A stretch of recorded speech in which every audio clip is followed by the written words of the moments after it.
have a little bit of fun in the process. We'll make it easy for you to watch. You can stream with us on Facebook, on YouTube, or on the WEAR website. We hope to hear from you. See you in about 3 minutes.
Mic check. Am I on the airport one or the bear one?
You're watching WEAR News, the Morning Current on WFGX. Good morning and welcome. We are so glad you're here at 7 a.m. I'm Laura Hussey. And I'm Jared Willis. A very good morning to you. If you're just the first time joining us for the Current, we do things a bit differently here. We get closer and deeper looks at a lot of stories, and we hear what you have to think about them. Yeah, so feel free to feedback on social throughout the show. We will share your comments as well. And let's get to this. Several people injured in a small plane crash at the Pensacola International Airport. 2 runways closed yesterday evening while first responders tried to get it all cleaned up. So what happened? Aria Circa is at the airport this morning telling us that the NTSB, of course, will investigate, but she knows what we figured out so far. What's going on? Yeah, so it happened around 5:30 p.m. last night. The executive director of the airport, Matt Coughlin, says that a Cessna 127 was taking off from runway 8 before it hit a tree line on airport property. 4 people were on the plane. The pilot and 3 occupants were all injured. No one was killed. Runway 8 and 26 were shut down for less than 2 hours because by 8 p.m. Sunday evening, both runways had reopened and the airport was fully operational. There were some injuries, but they were non-life threatening, and fortunately, and they're all being checked out as we speak. And that'll all come out. We did notify the FAA and the NTSB, and they will investigate it fully and see what the circumstances were and go from there. Coughlin says there was low visibility and fog around the time of the crash, but no word yet on what caused it. No flights at the airport, thankfully, were delayed yesterday as of the crash, but we have the full statement from the Pensacola International Airport on our website for you to check out. Laura, Jared? Thank you, Aria. Blue sky. I see blue sky. Brooke, is this rain finally moving out? Yeah, and we are going to be looking at some nice weather as we head into the rest of the week. It is going to be getting cool overnight tonight because we're not going to have as much cloud cover to help trap that daytime heat. But overall, pattern shift is happening, and we are going to be looking at those clouds clearing out through the rest of your morning. You will have more sunshine than cloud cover by the afternoon. You can see that nice dry radar. All of the showers now around the Panama City area. Where we're seeing our temperatures, we're in the 40s and the 50s right now. We're going to be seeing those upper 40s inland along the coastline. We're in the 50s. Highs will still get into the upper 50s for your high today. It is still going to be very similar to what we were seeing yesterday for that high, even with the sunshine. It does come with a bit of a breeze. We're seeing about 10 to 15 miles an hour out of the north, so a little bit of a windy day for you today, and we will be looking at those winds staying on the higher end heading into your afternoon. Now, your rain chances have dropped off. We're going to be looking at those dry skies through the rest of your day today. We'll have some sunshine. It's going to be looking just as nice as we head into your Tuesday. Still going to be on the cool side, but not expecting any rain. Wednesday is the day that we will have that sunshine. Rain chances still going to be at 0 through Wednesday, and we will see a warm up as we head into the middle of the week. So we'll be talking about how warm it gets, but you can see that rain chance. It has dropped out completely. As you are traveling this morning, we do still have some wet roadways just from the rain we saw overnight. Creeping up on 704 with a quick look outside, 110 near Tahar in Pensacola this morning. Picking up, as you can see, but still light enough traffic not to cause you any sort of issue this morning. As Brooke mentioned, things are going to be changing tonight. It's going to be notably cooler. And with that dip in temperatures, cold weather shelters are opening around the area. Here we go. In Santa Rosa County, Ferris Hill Baptist Church will be open both evenings here on Chafin Street in Milton. Get there between 6:30 and 8:30. Only service animals will be allowed in. The shelter closes at 7 in the morning. Okaloosa County will also be opening shelters when temperatures get below 40 degrees. You can check the One Hopeful Place Facebook page for updates because they've got a shelter in Crestview, One Hopeful Place in Fort Walton, also a church in Niceville. So they haven't yet named that specifically, but for the latest updates, go to the One Hopeful Place Facebook page. Prosecutors say they will seek the death penalty against the man charged with killing 2 children, then setting his home on fire in Escambia County. John Walston has been indicted on multiple charges, 2 counts of first-degree murder, sexual battery on a child younger than 12, arson, and animal cruelty. I'm sure you remember, it was November 7th, firefighters responding to that mobile home fire on Flaxman Street. 9-year-old Vaden Oram and 7-year-old Raiden Smith found dead inside, as well as their dog. The arrest report shows that Walston told investigators he had sexually assaulted one of the children, started drinking, killed them, set the home on fire before escaping. Right now, he's in jail without bond, and a jury trial has been scheduled for January 26th. Another story that's making headlines around the country. There'll be a vigil in honor of murdered Milton teenager Danica Troy. She was killed last week. Her body found in some woods off of Kimberly Road in Florida Town on Tuesday. The Santa Rosa County Sheriff's Office says she was shot multiple times and then set on fire. 16-year-old Gabriel Williams and 14-year-old Kamari Blevins are each charged with first-degree premeditated murder. Investigators accuse the pair of luring Troy to the woods after falling out of some sort on social media. Now, the case is being presented to a grand jury to determine if the 2 teenagers should be tried as adults. If you want to attend tonight's vigil, everybody's going to be gathering at Avalon Baptist Church in Milton at 7 p.m. That is located on Avalon Boulevard. Community meal distribution in downtown Pensacola continued following conversations about its location. A group called Food Not Bombs did its regular distribution at Martin Luther King Jr. Memorial Plaza on Friday night. This comes after one of their volunteers, Michael Kimbrell, was arrested the week prior for refusing to provide identification and for violating a city ordinance. Now, Pensacola police say the community giveaway needed to have a permit for its location since it's only open from sunrise to sunset. Food Not Bombs says that's against everything they stand for, saying the distributions are protected by the First Amendment. and they don't need a permit. Turns out somebody anonymously applied for a permit to cover these giveaways through January. Food Not Bombs, however, spoke out against the permit that was filed on their behalf. They say they refuse it and they don't plan on renewing it when it expires. The story continues to get a lot of attention on social media since we posted Friday. More than 600 comments, mixed, of course. Mandy wrote, Food Not Bombs has to follow the rules too. Ridiculous. I participate in food giveaways with permit. What is the problem? Just accept the anonymous help. Jim says if your main goal is feeding and helping people, then you should graciously accept the permit and carry on helping and feeding. And Ted said you should not have to have a permit to give food away. That is absurd. Opening Doors, Northwest Florida and Escambia County looking for some volunteers to help with the 2026 point-in-time count. This is an effort to count the homeless population in our area. They just do it for the people experiencing homelessness on a single night in January. That data is given each year to the U.S. Department of Housing and Urban Development to help create a clearer picture of homelessness around our area. Organizations identify the trends and changes in homelessness. They advocate for additional resources, support, and trying to improve local programs and services. The count will be happening in late January, but training sessions this morning and Wednesday at the Escambia County Public Safety Building on North W Street starts at 9 o'clock, goes till 10:30. Hey, if you got your phone in your hand, remember to send us your shots. We would love to share your photos throughout the show. You can text WEAR TV to 95577 or just go to our website and look for the Chime In tab.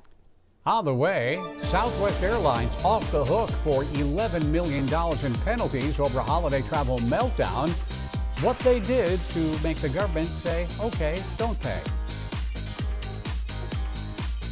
The college football playoff field is now set. Who is in and who is out? I know. It's just a Monday, isn't it? But it's going to be a good one, especially if we all just chill for a second and take a coffee break. Excellent idea, Laura Hussey.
Well, no doubt they're celebrating at Southwest Airlines. They're off the hook for an $11 million fine they still owe to the Department of Transportation. But the agency is giving Southwest a bit of a break, a credit, if you will, to cover the remainder of what was a $140 million penalty.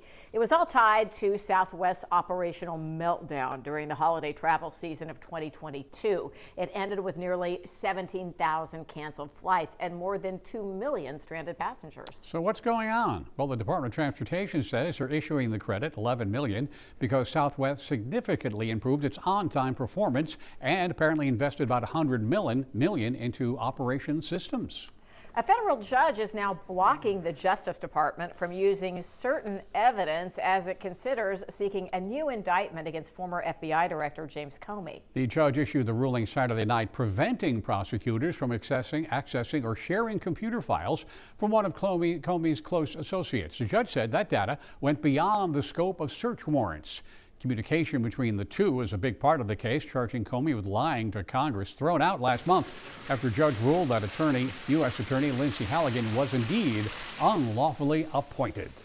Some good news this morning from U.S. Attorney General Pam Bondi, who says that she visited National Guard member Andrew Wolf in the hospital. Bondi visited yesterday, saying he is doing, quote, amazing. Bondi says the night before, Wolf was able to reach up and hug his father.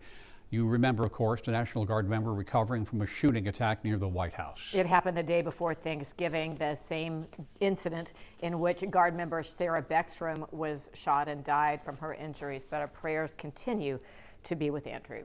It is 7:13, so glad you're with us on the Morning Current. Let's talk about football. Title since 1945.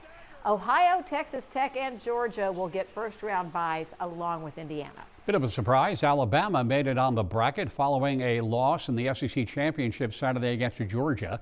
Miami also with a sigh of relief, no doubt, being the other at-large team selected. Notre Dame left off the field after a 10-2 season, lost to the Canes in the season opener back in August. Also left out BYU. First-round games start Friday, December 19th. Alabama versus Oklahoma right here on WEAR. The three other first-round matchups would be Saturday the 20th, including Miami versus Texas A&M. We will carry that one for you as well.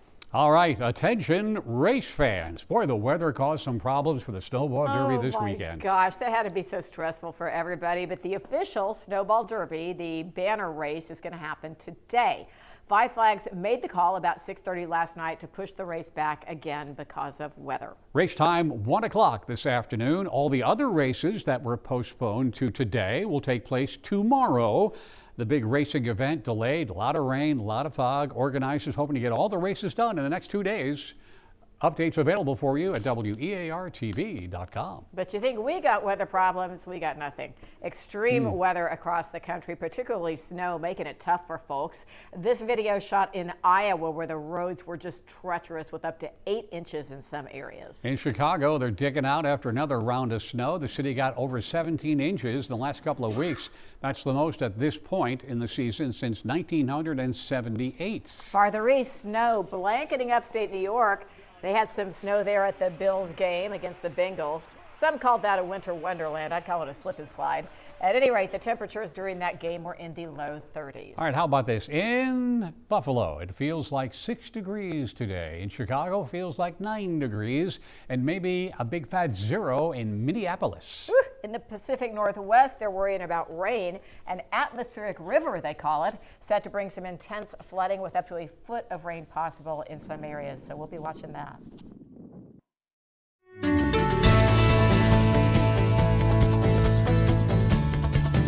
That proved that everything is relative. Our weather's fine compared to that. Oh my gosh. Friday afternoon, I ducked inside. This was the holiday shopping soiree downtown to benefit the Rally Foundation. I wanted to share this because we need to do this next year. It is so fun. And for the vendors, what a great day. It was a pop-up. So all these vendors came in and donated a portion of their proceeds to the Rally Foundation, helping with childhood cancer. And it was just a great experience. Everybody kind of dressed up a little, got some great holiday finds. I was trying to help gift wrap. I realized it's been a few years since I did the gift wrapping. It looks like a lot of fun. It was a great time. It was a really good. So I just wanted to mention that you can put it on your radar for next year. And if you've got a business, you might want to be part of that as well, because they made some good sales. Oh, here's the money shot. Oh yeah, the gift wrapping crew. Everybody who was really so much better at it than I was. All right, guys. And it's a good thing it was indoors this weekend, because we did see the rain. The good news, though, today we're going to be looking much nicer. We do have some clouds right now. They're clearing out, though. We're going to be seeing some sunshine as we head into your afternoon, as those clouds slowly start to move out. And we are going to be looking at your temperatures a little bit cooler tonight. So it is not going to be warming up yet. We do have a warming trend for the middle of the week, though. So some changes happening to our forecast. It was a very wet weekend. This is all going to be changing now. We still have the wet roadways to deal with. So if you are traveling this morning, we're not seeing any of the rain falling anymore. All of that rain has now pushed more towards Panama City, about to exit Panama City.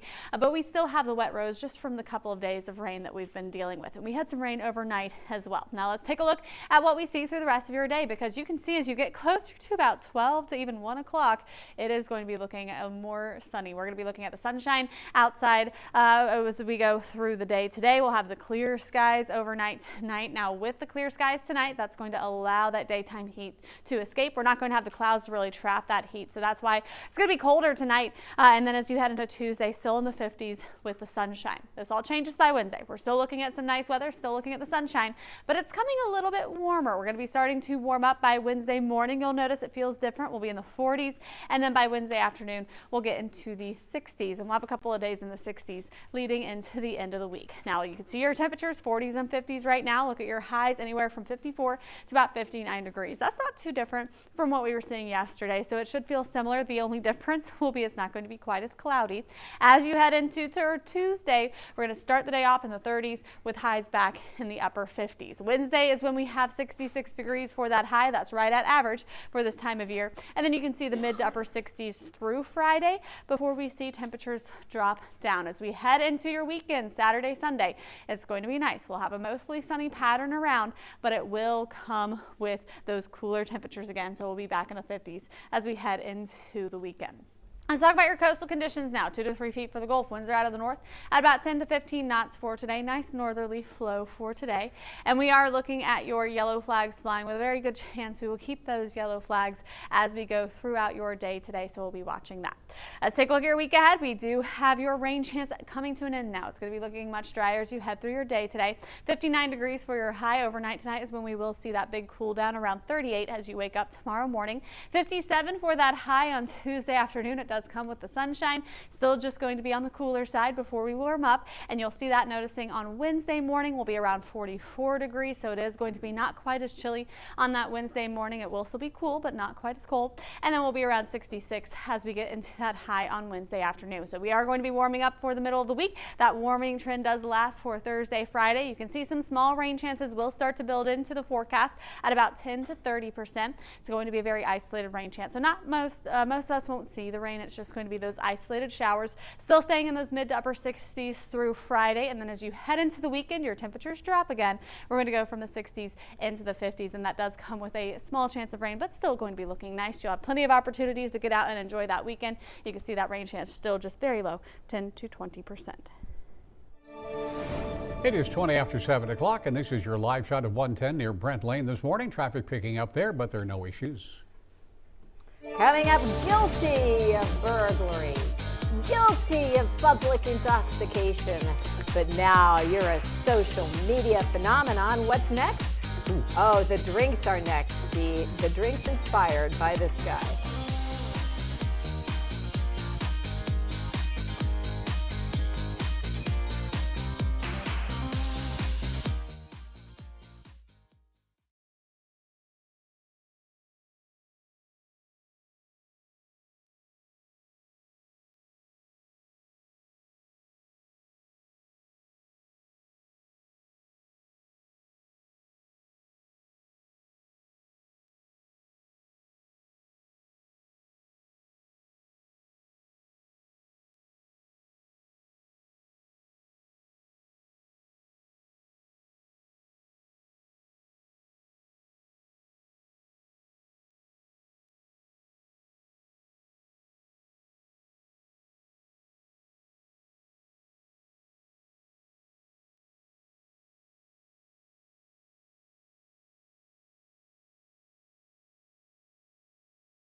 Okay, by now everyone's heard of the raccoon that trashed the liquor store in Virginia. Well, it is, they're taking advantage of the viral moment. I will say Vanessa has already bought a shirt that says Trashed Panda. And Trashed. Yeah. And it's the, she's excited for it. If you were under a rock, the raccoon found his way into a liquor store, broke a bunch of bottles, drank a bunch of booze, passed out by the toilet, but that's not the end of the story. No, no, no, no, no. The liquor store has a drink lineup now. Here's what they've created to cash in on Rocky Raccoon. Look at that. They have the Rye Rascal Sour, the Trash Panda Old Fashioned, and what sounds really delicious, the Midnight Gin Fizz. I don't know. The names sound good. You know, they put 2 ounces of the respective liquor in some kind of mixer, raccoon-themed mixer. And by the way, Saturday, a comedian named Sarah Sherman actually impersonated the raccoon on Saturday Night Live on Weekend Update. I mean, if you're at this liquor store, you basically just won the lottery that this happened in your liquor store. Yeah, no kidding. And you have to take advantage of it. Oh my gosh, and it's been morning show gold, so Yes. we are grateful. And as you may or may not know, the raccoon is like doing well somewhere Yes. in a rehab center or something. They slept it off and went back to the wild. Back to the wild. Back to the Told wild. all his friends what With a happened. story to tell. I'm Okay, All right. somebody got suckered in by fake news. I did, and I'm embarrassed and upset that I talked this morning on the morning news that Cher was going to marry her much younger boyfriend. Yeah? But apparently she says, I don't know where the report came from. There were a few places around. She says, nope, not doing it. Oh man, Yeah, I know. I was ready for a wedding. Well, you can wait for Taylor and Travis. Jack Taylor and Travis. He just said that to be mean. You know, Cher is 79, the boyfriend is 39, so a lot of people are talking about that. Yeah, and the boyfriend is Alexander A.E. Edwards. The 48-year-old age gap, and Cher's representative said the marriage rumors are not true, and on criticism of the relationship, whatever, they're not living my life. Nobody knows what goes on between us, but we just have a blast. Hey, whatever it takes. She's been divorced for 50 years. Hey, well maybe. Greg Allman is the last guy who took a chance on that one. I bet she's a handful, but they're having a good time. Chime In is sponsored by Pensacola Habitat for Humanity. All right, this is from Donna Uh-oh. Heinzen. Got into the Kleenex box again. You can't have been that mad if you took a picture. And look at those eyes. Those eyes, I know. I think she's innocent. Good morning, and thank you, Veronica Busby. Take a look at this. Suitable for framing, I think. It is called Sunset. Stay with us. Some interesting developments in Florida's bear hunt. Activists trying some unique ways to keep hermits out of bear hunters' hands.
A lot of discussion and back and forth over the September boat strikes in the Caribbean, one in particular. The administration getting more calls to release the full video.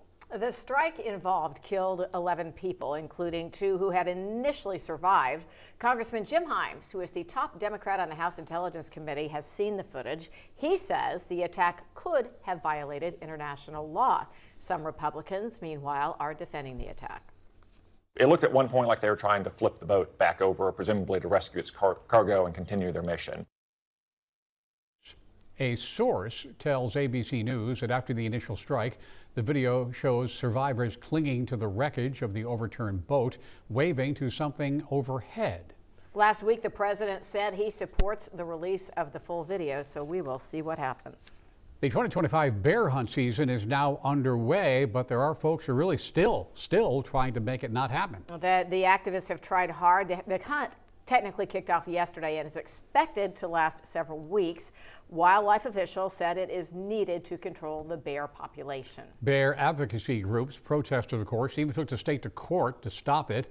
Seminole County-based Bear Warriors United now offering to pay hunters with permits $2,000 not to kill a bear. And the director of the Sierra Club says dozens of their members and allies have secured 52 of the permits. Now, there's only 172 available, so somehow they say they have gotten a hold of 52. And now they're hearing some chatter online from hunters who are talking about settling the score. Noting that more than one would be poaching, which they say is illegal. The FWC political appointees have really taken away a lot of the tools for the scientists to actually follow the science and do right by what needs to be done for this species to survive for future generations. Yeah, there was a lot of back and forth about the data and the validity of it during the FWC hearings. We know this, the last bear hunt was in 2015. It was called off in 3 days. The more than 300 bears allotted had been taken, including lactating mothers, so the state ended up having to end that season early. Well, the wait for sunshine is finally over. It's been a while. I had to check myself, Brooke, when I looked at the beach cam behind you and I saw a little ribbon of blue sky. It was lovely. Yeah, and we are going to be looking at some nice blue skies as we head into the next couple of days. The clouds are clearing out this morning. We are going to be looking at some more sunshine by the afternoon. We will have some nicer weather as we go into the rest of your week. It's going to be looking much different from what we were seeing last week. You can already see we do have your radar looking nice and dry. Currently, your temperatures, they are cool. We are in the 40s and the 50s, but we will still warm up into those upper 50s for your highs today. It's going to be looking very similar to what we saw yesterday in terms of the temperatures. The difference will be we're not looking at the rain. It is going to be looking at a much nicer day. Our winds are going to be high. We do have anywhere from 10 to 15 mile-an-hour winds. They are coming in from the north today. So there will be a bit of a breeze. We will have some gusts as well. So it is going to be slightly breezy with that sunshine, but we will still have sunshine. You can see that dry weather has built in, and we're going to be looking at some nice sunny skies into Tuesday and Wednesday. Now we're still looking a bit cooler as you go through today and going into tomorrow. That changes by Wednesday. We will be watching for that chance of temperatures getting back into the mid to upper 60s. So we'll be talking about that warming trend in just a bit. First couple of days for this week just going to be on the cooler side with that sunshine.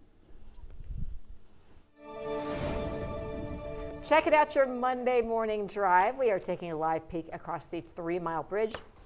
Everything is moving smoothly at 7:32. All right, take a couple of minutes here to talk about some holiday fun. Let's see here. How about holidays on ice? You can enjoy that with the Greater Pensacola Figure Skating Club. They're having an event at the Pensacola Bay Center tonight. The show they will put on starts at 6, free admission. And then afterward, if you are brave and bold and want to, you can take to the ice yourself. There is a $15 fee for your skate rental and an introductory lesson. The Midway Fire District getting ready for their annual Christmas open house. They're having that one tomorrow at Station 35, which is on College Parkway. It's happening from 6 till 8 in the evening with hot chocolate and treats, games, Christmas music, and of course, a visit from Santa. And there's more. The Fort Walton Beach Police Department will host their annual Winter Wonderland this weekend, Friday and Saturday, at the Destin Fort Walton Beach Rigdon Center. That's happening from 6 till 8, the Rigdon Center, formerly known as the Fairgrounds. Games and movies for the children, prizes and vendors on site. And check out the Christmas Village. This is really cool. They make it from recycled and decorated shipping pallets. All right, let's go ahead and make your day now. There are 3 brand new University of West Florida students. That's in quotes. Yeah. And you're going to love them. Here we go. We've got Ryland, Veracruz, and Maestro. They are 8-week-old puppies, future canine companion service dogs, by the way. The UWF students are going to raise the pups on campus as part of a project with the Transfer Task Force, which is a group on campus that helps transfer students connect. Student puppy raisers will socialize the pups, teach them how to properly behave in public, and attend classes. And after 18 months, the puppies will head to professional training to be matched with their handlers. All right, if you didn't get enough cute puppy video right there, we did post the story on our website so you can watch it or share it with the kids. That is on WEARTV.com. Just scan that QR code and it will take you right there. When the morning current continues, if you sleep like a fierce dinosaur, you might have some problems. You're going, huh? What? We'll explain. The popularity of podcasts, which ones could be up for Golden Globes this year? Yeah, I think we all know, but that's okay. We'll tell you more about it. For the moment, we will enjoy the popularity of coffee. Join us for the coffee break. Happy Monday.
Interesting stuff if you have trouble sleeping, or even if you don't. So the position you sleep in apparently can damage some of your nerves somehow. This is like new information, right? Well, it happened to me. So when we saw this result of this study, I was like, we got to share this. I had this whole arm that would just go numb from time to time, and it had to do with the position I was sleeping. And when you crunch up your arms, like, so they call it the T-Rex position. I would do mine under my head. Apparently that's not so good. You can get nerve damage when you sleep with your arms that way. So it's something to think about if you're having, they call it cubital tunnel syndrome. That's the worst version of it. So that's all things now, to you think about. purposely get in that position, or that just happens while you sleep? It's just so comfortable and so bad for you all at the same time. But there's really hazards no matter which way you go.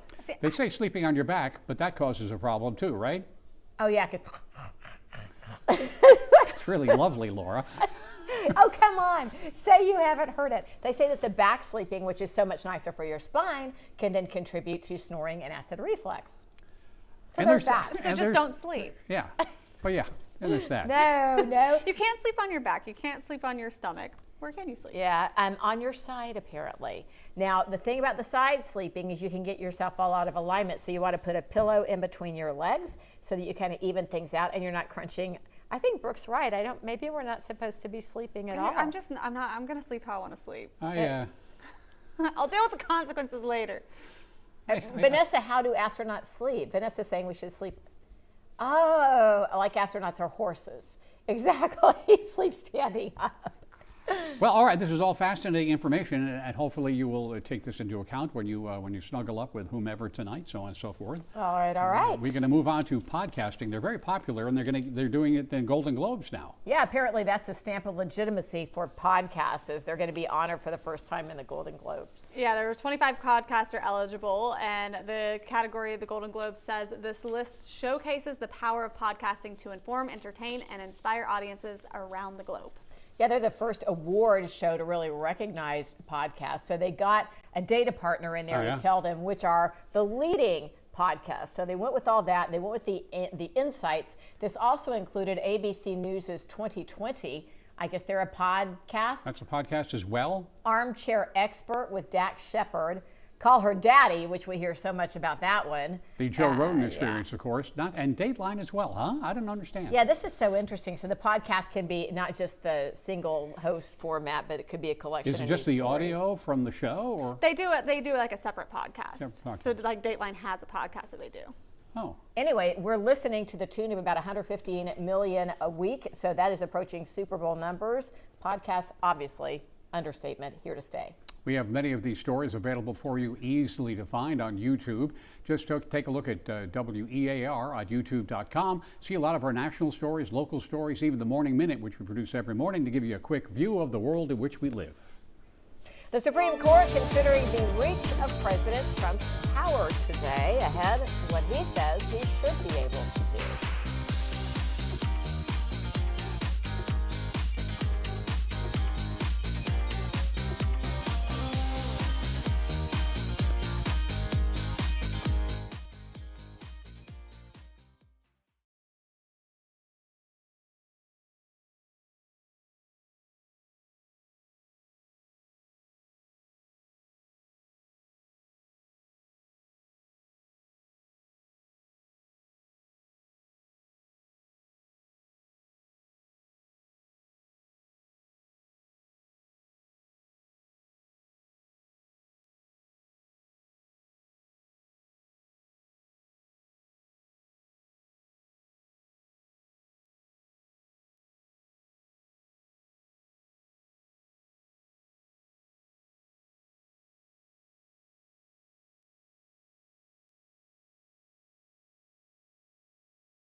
talk about national parks for a minute here. The administration making some changes, get your pen out and paper, to the fee-free days at the country's national parks. They've always been at selected parks only, but now the White House has removed Martin Luther King Jr. Day and Juneteenth from the days that you could potentially visit for free. They added President Trump's birthday, which the Parks Department notes falls on Flag Day. And so next month, international tourists will be seeing some changes as well. They will be charged an extra $100 to go to some of the most popular sites. And they are not included in the fee-free days reserved for Americans. It is 7:44, and a pivotal showdown over presidential power is set for the Supreme Court today. All right, now the justices will hear arguments on whether the White House has the authority to fire the leaders of independent federal agencies without cause. A ruling in the president's favor would overturn 90 years of precedent. At issue is the firing of Rebecca Kelly Slaughter. She was appointed to the Federal Trade Commission by President Trump in 2018, but now she has sued. She says she can't be fired without cause. A decision from the Supreme Court will have to wait a while, expected in June.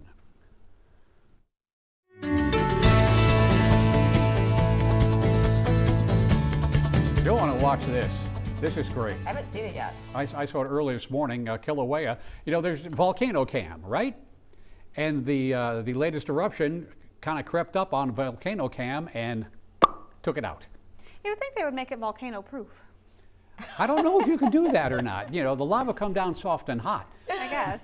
Oh, there it goes. There it is. Bye. The end. Boy, it was raining down ash before that, though. That was a spectacular view. I guess once it's safe, they'll get us a new Volcano Cam. I'm sure the federal budget can afford a nice new, At some point. At some point. All right, well, we don't have anything nearly that exciting, but Brooke, I am happy to ask you, is the rain finally over? Yes, it's over, and we're going to be looking at some nice weather as we head into your day today, tomorrow, and heading into the end of the week. You can still see some of those clouds out there. They're going to be breaking apart throughout your day. You can see peaks of sunshine as well. Temperature-wise, it's going to be cool today and tomorrow. We're still expecting temperatures to be similar to what we saw yesterday today, so it's going to be in those 50s all throughout your afternoon. And then tonight, it's really going to get chilly. We're going to have temperatures fall into the 30s. So it is going to be a cool one. You can see your radar does look dry. It's going to be nice and sunny, but it is not going to warm up yet. You can see where those showers are now. They're just now passing through Panama City. We did have those showers overnight last night, so we still have some wet roadways. So just make sure you are taking it nice, easy. Stay safe on the roads. Even though we don't have the rain falling, you'll still have those wet roads. They should be drying up as we go later today. We'll have some sunshine to help that out. We'll be in the 50s for your afternoon highs, and then tonight, temperatures fall. We'll be in the 30s as we wake up for your Tuesday morning. So a very chilly start to that Tuesday. We'll stay in the 50s for your afternoon on Tuesday. Still comes with some sunshine. And then we'll have a pattern shift as we head into Wednesday. We're going to start to warm up. We're going to get into the 60s for those highs by Wednesday afternoon. You'll feel it nice and warm as you go into that Wednesday afternoon. It's mid to upper 60s, and that will be the case at least through Friday. So a couple of days of some warmer weather before temperatures fall again. Now, overall rain chances extremely low. We'll start to see some rain chances on Thursday, but overall it's about a 10%. So that's going to be an isolated shower maybe, and that's going to be the case for Friday, Saturday, and Sunday. Anywhere from 10 to 30% chance of rain is what we're keeping it at. So rain chances are very minimal. Now your temperatures currently 40s and 50s. We are looking at a cool start to your day. We'll get into the 50s for your highs, upper 50s for most of us. Overnight tonight, temperatures are going to be dropping into those 30s. So that's where we will have that big cool down. It's going to be tonight. It's really just one night in the 30s because by the time you hit Tuesday afternoon, 57. Tuesday night will be in the 40s. So it is going to be dropping, but not as much as we see tonight. And then we'll get into the 60s, anywhere from the mid to upper 60s from Wednesday going into Thursday and Friday. So we do have that little warming trend briefly, but look at what that trend after this. We're going to be seeing temperatures drop into the 50s again as we head into Saturday, Sunday. Let's talk about your coastal conditions. 2 to 3 feet for the Gulf. Winds are out of the north at about 10 to 15 knots. A nice northerly flow today. And we do have your yellow flags flying with a good chance they will stay yellow as we go throughout your day today. Let's get you through your week ahead. Your rain chances have come to an end. Our clouds are going to be clearing out as well. We'll have more sunshine by this afternoon. Plenty of sunshine for Tuesday, Wednesday, Thursday. We'll start to have some small rain chances built in for the end of the week. We're going to keep it very low at about 10 to 30% chance through Friday. You can see the 60s through Friday, and then as we head into the weekend, temperatures will be a little bit cooler in the 50s with to lows in the 40s and 30s. Weekend rain chances staying at about 10 to 20% for both Saturday, Sunday. Checking out your Monday morning drive, and we're really moving along nicely. 110 in Creighton, fairly light traffic still. It is 7:48. In a moment, we'll have the results of an interesting survey. Is your Christmas tree a real tree, or is it just plastic? We'll take a look at the numbers.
So the question is, do you get your Christmas tree from the forest, or you go up and get it out of the attic?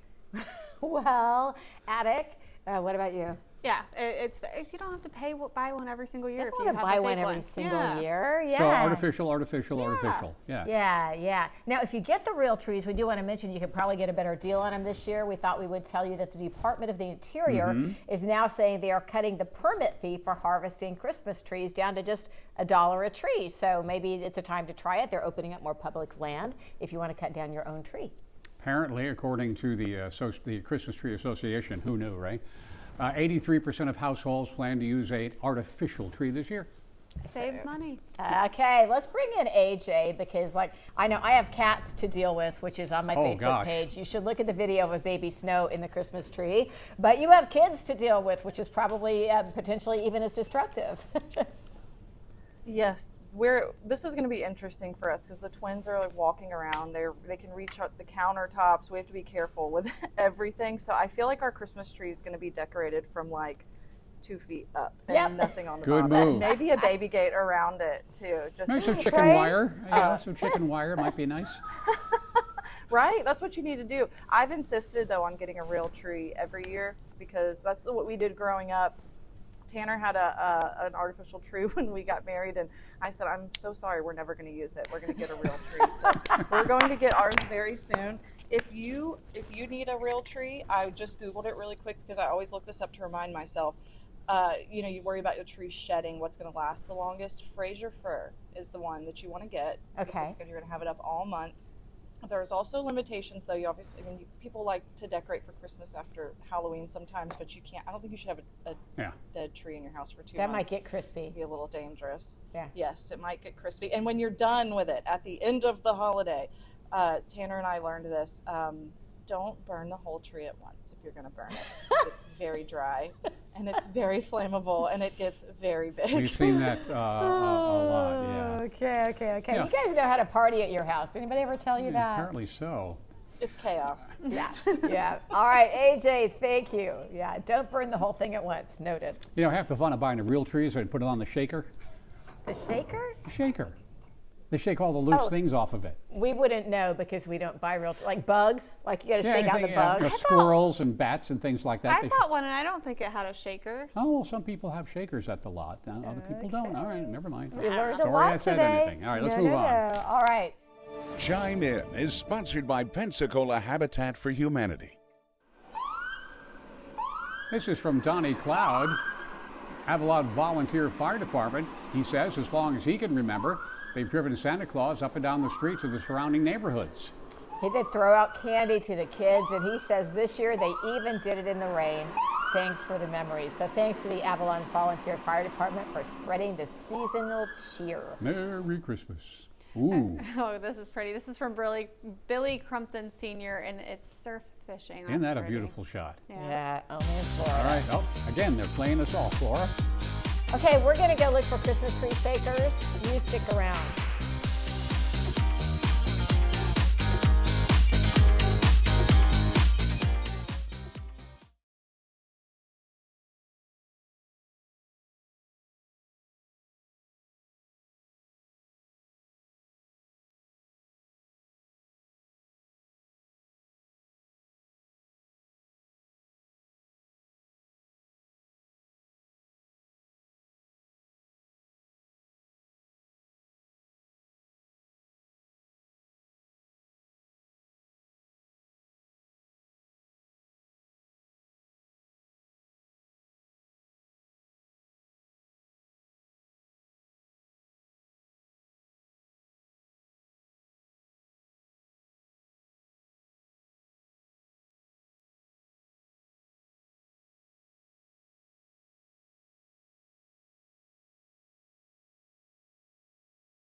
Before we leave you, there is something happening at I-10 near Pine Forest Road. You can see traffic moving very, very slowly. We don't know what it is, but we know there's a slowdown. So if that's part of your drive, keep it in mind. And we also have something going on 98 Gulf Breeze Parkway, if you will, through Tiger Point, right there at Greenbrier Parkway. They're saying the roadway is clear, but you know how crowded it is that time of day. Just be careful. All right. We'll see you tomorrow morning, bright and early at 7 o'clock on The Morning Curve.